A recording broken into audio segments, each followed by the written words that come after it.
Welcome to Sandhya's cooking show. ഇന്ന് നമ്മൾ കടയിൽ നിന്നൊക്കെ വാങ്ങുന്ന അതേ ടേസ്റ്റിലുള്ള ഒരു ചോക്ലേറ്റ് സിറപ്പിൻ്റെ റെസിപ്പിയാണ് ചെയ്യുന്നത്. എളുപ്പത്തിൽ നമുക്കത് വീട്ടിൽ തയ്യാറാക്കി എടുക്കാൻ പറ്റും.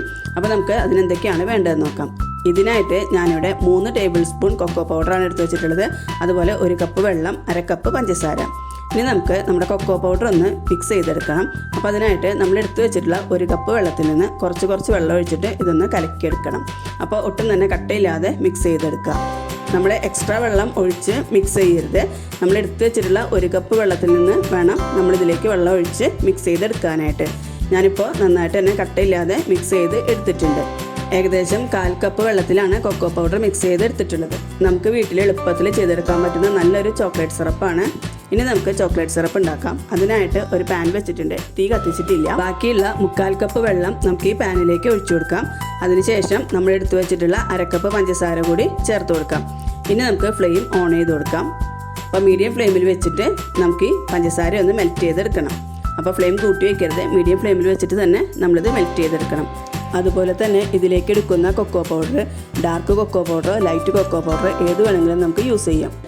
ഇപ്പോൾ വെള്ളം മീഡിയം ഫ്ലെയിമിൽ വെച്ചിട്ട് നന്നായിട്ടൊന്ന് ചൂടായി പഞ്ചസാരയൊക്കെ മെൽറ്റായി വന്നിട്ടുണ്ട്. ഈ ഒരു സമയത്ത് നമുക്കിതിലേക്ക് നമ്മൾ നേരത്തെ മിക്സ് ചെയ്തെടുത്ത് വെച്ചിട്ടുള്ള കൊക്കോ പൗഡർ ചേർത്ത് കൊടുക്കാം. അതും കൂടെ ചേർത്തിട്ട് കൈ വിടാതെ നമ്മളിത് ഇളക്കിയെടുക്കണം. തീ ഒട്ടും കൂട്ടി വയ്ക്കരുത്. മീഡിയം ഫ്ലെയിമിൽ വെച്ചിട്ട് തന്നെ വേണം നമ്മളിത് ഇളക്കിയെടുക്കാനായിട്ട്. ഇപ്പോൾ നന്നായിട്ട് തന്നെ തിളച്ച് ബബിൾസൊക്കെ വന്നു തുടങ്ങിയിട്ടുണ്ട്. ഇങ്ങനെ ബബിൾസ് വരുന്ന സമയത്ത് നമ്മളിത് തീ കുറച്ച് ലോ ഫ്ലെയിമിലേക്ക് വെച്ച് കൊടുക്കണം. എന്നിട്ട് വേണം നമ്മളിത് കുറുക്കിയെടുക്കാനായിട്ട്. ഒരു 10 മിനിറ്റ് കൊണ്ട് തന്നെ നമുക്കിത് നന്നായിട്ട് കുറുക്കി കിട്ടും. അപ്പോൾ ഫ്ലെയിം കൂട്ടി വെച്ച് കുറുക്കിയെടുക്കരുത്. ലോ ഫ്ലെയിമിൽ വെച്ചിട്ട് തന്നെ കുറുക്കിയെടുക്കാം. ഇപ്പോൾ നമുക്ക് നന്നായിട്ട് തന്നെ കുറുക്കി കിട്ടിയിട്ടുണ്ട്. സ്പൂൺ വെച്ച് കാണിച്ചു തരാം. ഇതിലും കൂടുതൽ കുറുകാനായിട്ട് നിൽക്കരുത്. ഈ ഒരു കൺസിസ്റ്റൻസി മതി. കാരണം തണുത്ത് കഴിയുമ്പോൾ ഇത് കുറച്ചുകൂടി ഒന്ന് തിക്കായിട്ട് വരും. ഈ ഒരു സമയത്ത് നമുക്കിതിലേക്ക് 1 ടീസ്പൂൺ ബട്ടർ ചേർത്ത് മിക്സ് ചെയ്ത് കൊടുക്കാം. ബട്ടർ ചേർക്കുമ്പോൾ നല്ല ക്രീമി ആയിരിക്കും. അതുപോലെ തന്നെ നല്ല ഗ്ലേസിങ്ങോട് കൂടിയിട്ട് ടെക്സ്ചറും നമുക്ക് കിട്ടും. ഇപ്പോൾ കടയിൽ നിന്നൊക്കെ വാങ്ങുന്ന അതേ ചോക്ലേറ്റ് സിറപ്പിൻ്റെ ആ ഒരു ടെക്സ്ചറിൽ കിട്ടാൻ വേണ്ടിയിട്ടാണ് ഈ ഒരു ബട്ടറൊക്കെ നമ്മൾ ചേർത്ത് കൊടുക്കുന്നത്. അതും കൂടി ചേർത്തിട്ട് നന്നായിട്ട് മിക്സ് ചെയ്തെടുക്കുക. ഇപ്പോൾ നന്നായിട്ട് തന്നെ മിക്സ് ചെയ്തെടുത്തിട്ടുണ്ട്. ഇപ്പോൾ ഞാൻ ഫ്ലെയിം ഓഫ് ചെയ്തിട്ടുണ്ട്. ഫ്ലെയിം ഓഫ് ചെയ്ത് ഒന്ന് ചൂടാറിയ ശേഷം നമുക്കിതിലേക്ക് 1/2 ടീസ്പൂൺ വനില എസൻസ് ചേർത്ത് കൊടുക്കാം. ഇതൊരു ഫ്ലേവറിന് വേണ്ടിയിട്ടാണ് ചേർത്ത് കൊടുക്കുന്നത്. അപ്പോൾ അതും കൂടെ ചേർത്തിട്ടൊന്ന് മിക്സ് ചെയ്തെടുക്കുക.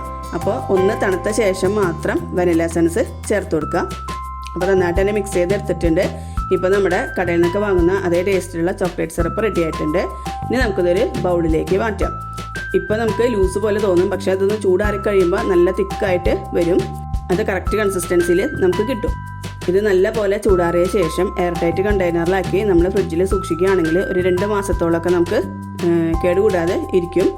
അതുപോലെ നമ്മൾ ചോക്ലേറ്റ് സിറപ്പ് വെച്ച് എന്തൊക്കെ ഉണ്ടാക്കുന്ന അതിനൊക്കെ നമുക്ക് ഈ ഒരു ചോക്ലേറ്റ് സിറപ്പ് ഉപയോഗിക്കാനായിട്ട് പറ്റും. നല്ല ടേസ്റ്റും അതുപോലെ തന്നെ നല്ല ഫ്ലേവറുള്ള ഒരു ചോക്ലേറ്റ് സിറപ്പാണ്. നല്ല ഡ്രൈ ആയിട്ടുള്ള ഗ്ലാസ് കണ്ടെയ്നറിലാക്കി സൂക്ഷിക്കാനായിട്ട് ശ്രദ്ധിക്കുക. അതുപോലെ തന്നെ ഫ്രീസറിൽ വെക്കേണ്ട, ഫ്രിഡ്ജിൻ്റെ മേലെ തട്ടിൽ വെച്ചാൽ മതി. അതുപോലെ തന്നെ നമ്മൾ എടുക്കുമ്പോൾ നമ്മൾ ഉപയോഗിക്കുന്ന സ്പൂണിലൊന്നും വെള്ളത്തിൻ്റെ അംശം ഉണ്ടായിരിക്കരുത്. പുഡിങ്ങിനും കേക്കിനും മിൽക്ക് ഷേക്കിനും ഒക്കെ നമുക്ക് ഈ ഒരു സിറപ്പ് ഉപയോഗിക്കാം. എല്ലാവരും തയ്യാറാക്കി നോക്കുക. റെസിപ്പി ഇഷ്ടപ്പെട്ടാൽ നമ്മുടെ ചാനലിന് സബ്സ്ക്രൈബ് ചെയ്ത് സപ്പോർട്ട് ചെയ്യുക.